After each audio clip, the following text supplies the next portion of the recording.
ভাই ও বোনেরা, আজ আমাদের অন্তর থেকে ইখলাস বিদায় নিয়েছে। আমাদের ইবাদতগুলো প্রাণহীন হয়ে পড়েছে। আল্লাহকে খুশি করার চেয়ে মানুষের প্রশংসা পাওয়াই যেন আমাদের পরম লক্ষ্য হয়ে দাঁড়িয়েছে। আমরা চাই মানুষ আমাকে আল্লামা বলুক, খতিবে আজম বলুক, নামাজি বলুক, আমাকে হাজী সাহেব বলে ডাকুক, আমাকে দিনের দায়ী বলুক, ফেসবুকে সবাই আমাকে সেলিব্রিটি হিসেবে চিনুক, সমাজে দানবীর হিসেবে আমার পরিচিতি বাড়ুক। আস্তাগফিরুল্লাহ, নিজেদের অজান্তেই আমরা কত মারাত্মক গুনাহে না জড়িয়ে পড়ছি। এই রিয়া বা লোক দেখানো প্রবণতা আমাদের ইবাদতগুলোকে সমূলে ধ্বংস করে দিচ্ছে। আল্লাহ তাআলা বলেন, ইয়া আইয়ুহাল্লাযীনা আমানু লা তুবতিলু সাদাকাতিকুম বিল মান্নি ওয়াল আযা কাল্লাযী ইউনফিকু মালাহু রিয়াআন নাস। হে ঈমানদারগণ, দানের কথা বলে বেরিয়ে এবং কষ্ট দিয়ে নিজেদের দান খয়রাতকে ওই ব্যক্তির মতো বরবাদ করো না যে নিজের সম্পদ লোক দেখানোর জন্য ব্যয় করে। যে ব্যক্তি মানুষকে দেখানোর জন্য, মানুষের প্রশংসা লাভ করার জন্য নামাজ পড়ে, রোজা রাখে, হজ করে, যাকাত দেয়, কোরআন তেলাওয়াত করে, তার কোনো সওয়াবই সে পাবে না, বরং রিয়ার কারণে সে মারাত্মক গুনাহগার হবে। প্রিয় ভাই, ইবাদত করার আগে নিজের নিয়ত যাচাই করে নিন। যদি নিয়ত বিশুদ্ধ থাকে তবে আল্লাহর শুকর আদায় করুন, আর নিয়ত সহি না থাকলে সহি করে নিন। ইবাদতে রিয়া আল্লাহর সঙ্গে শিরক করার মতোই জঘন্য অপরাধ। আল্লাহ তাআলা বলেন, ফামান কানা ইয়ারজু লিকা রাব্বিহি ফালইআমাল আমালান সালিহা ওয়ালা ইউশরিক বিইবাদাতি রাব্বিহি আহাদা। সুতরাং যে তার প্রতিপালকের সাক্ষাৎ কামনা করে সে যেন সৎকর্ম করে এবং তার রবের ইবাদতে যেন কাউকে শরীক না করে। হাদিস এসেছে, মান সাল্লা ইউরাই ফাকাদ আশরাক, আমান সামা ইউরাই ফাকাদ আশরাক, আমান তাসাদ্দাকা ইউরাই ফাকাদ আশরাক। যে ব্যক্তি লোক দেখানোর জন্য সালাত আদায় করে সে শিরক করে।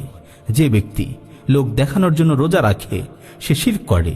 যে লোক দেখানোর জন্য দান সাদাকা করে সেও শিরক করে। একবার রাসূল সাল্লাল্লাহু আলাইহি ওয়াসাল্লাম সাহাবাদেরকে লক্ষ্য করে বললেন, আমি তোমাদের ব্যাপারে সবচেয়ে বেশি আশঙ্কা করি তোমরা শিরকে আসগরে লিপ্ত হয়ে যাবে। সাহাবারা জিজ্ঞেস করলেন, হে আল্লাহর রাসূল, শিরকে আসগর কি? তিনি বললেন, রিয়া তথা লোক দেখানোর জন্য ইবাদত করা। মুসলিম শরীফে বর্ণিত একটি হাদিসে কুদসিতে এসেছে, আল্লাহ তাআলা বলেন, মান আমিলা আমালান আশরাকা ফীহি মাইয়া গায়রি তারাকতুহু ওয়া শিরকাহু। যে ব্যক্তি কোনো আমলে আমার সঙ্গে অন্য কাউকে শরীক করে আমি তার সেই আমল ও শিরক দুটোকেই পরিত্যাগ করি। সহিহ মুসলিমের অপর এক বর্ণনা এসেছে, কিয়ামতের দিন সর্বপ্রথম একজন শহীদকে বিচারের জন্য হাজির করা হবে।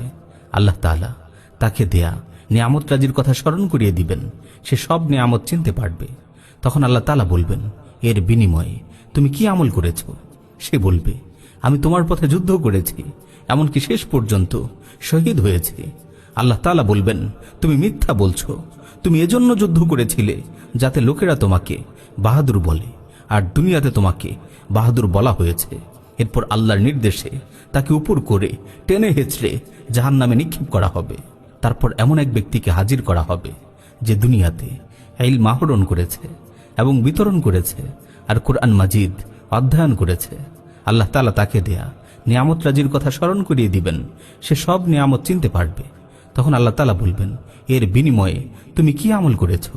সে বলবে, আমি ইলম আহরণ করেছি এবং তা বিতরণ করেছি এবং তোমারই সন্তুষ্টি লাভের উদ্দেশ্যে কুরআন তেলাওয়াত করেছি। আল্লাহ তাআলা বলবেন, তুমি মিথ্যা বলছো। তুমি এজন্য ইলম শিখেছিলে যাতে লোকেরা তোমাকে আলেম বলে, আর এজন্য কুরআন তেলাওয়াত করেছিলে যাতে লোকেরা তোমাকে কারি বলে। তা তো দুনিয়াতে বলা হয়েছে। এরপর আল্লাহর নির্দেশে তাকে উপর করে টেনে হেঁচড়ে জাহান্নামে নিক্ষেপ করা হবে। তারপর এমন এক ব্যক্তিকে হাজির করা হবে যাকে আল্লাহ তাআলা দুনিয়াতে সচ্ছলতা ও সর্বপ্রকার বিত্ত বৈভব দান করেছেন। আল্লাহ তাআলা তাকে প্রদত্ত নিয়ামতের কথা বলবেন। সে সব নিয়ামত চিনতে পারবে। তখন আল্লাহ তাআলা বলবেন, এর বিনিময়ে তুমি কি আমল করেছ? সে বলবে, তুমি যত খাতে দান করা পছন্দ করো সব খাতে আমি দান করেছি, একটি খাতও বাকি রাখিনি। আল্লাহ তাআলা বলবেন, তুমি মিথ্যা বলছো। তুমি তো এজন্য দান করেছিলে যাতে লোকেরা তোমাকে দানবীর বলে, আর তা তো দুনিয়াতে বলা হয়েছে। এরপর আল্লাহর নির্দেশে তাকে উপর করে টেনে হেঁচড়ে জাহান্নামে নিক্ষেপ করা হবে। প্রিয় ভাই, অনলাইনে যারা দাওয়ার কাজ করছেন আপনার দিলকে খালেজ করে নিন। খ্যাতিমান হওয়ার লোভ, সেলিব্রিটি হওয়ার লালসা পরিত্যাগ করুন। জীবনের অমূল্য সময় ব্যয় করে অর্জিত আমলসমূহ নষ্ট হতে দেবেন না। ইবাদতের বদলে শিরকের গুনাহ ক্রয় করবেন না। আমাদের সালাফগণ রিয়ার ব্যাপারে খুবই সতর্ক থাকতেন। তারা নিজেদেরকে গোপন রাখার চেষ্টা করতেন। হাসান রাহিমুল্লাহ বলেন, আমি একদিন আব্দুল্লাহ বিন মুবারকের সাথে ছিলাম। আমরা একটি পানি পান করার জায়গায় এলাম। সেখান থেকে মানুষ পানি পান করছিল। তিনি সেখান থেকে পানি পান করতে গেলেন। মানুষ তাকে চিনতে পারেনি। প্রচণ্ড ভিড়ে অনেক চাপাচাপি করে তিনি পানি পান করলেন। ভিড় থেকে বের হয়ে তিনি আমাকে বললেন, এটি হলো প্রশান্তি। মানুষ আমাকে চিনেনি, সম্মানও করেনি। বর্তমানে কত লোক দিনের বিনিময়ে সম্মান ক্রয় করছে। নিজের ব্যাপারে নিজেই বলে বেড়ায়, আমি অমুক দাওয়া বিভাগে কাজ করি, যেন মানুষ তাকে বড় দায়ী বলে। বিশর বিন হারিস রাহিমুল্লাহ বলেন, আমি এমন কাউকে চিনি না যে পরিচিত হতে ভালোবাসে কিন্তু তার দিন নষ্ট হয়নি এবং সে লজ্জিত হয়নি। তিনি আরো বলেন, আখিরাতের স্বাদ এমন ব্যক্তি অনুভব করতে পারে না যে মানুষের মাঝে পরিচিত হতে ভালোবাসে। হে আল্লাহ, আপনি আমাদের অন্তরকে রিয়া থেকে পবিত্র করুন। আমাদের সব আমল যেন কেবল আপনার সন্তুষ্টির জন্যই হয়। আমাদেরকে সিরাতে মুস্তাকিমের উপর অবিচল রাখুন। আমিন ইয়া রাব্বাল আলামিন।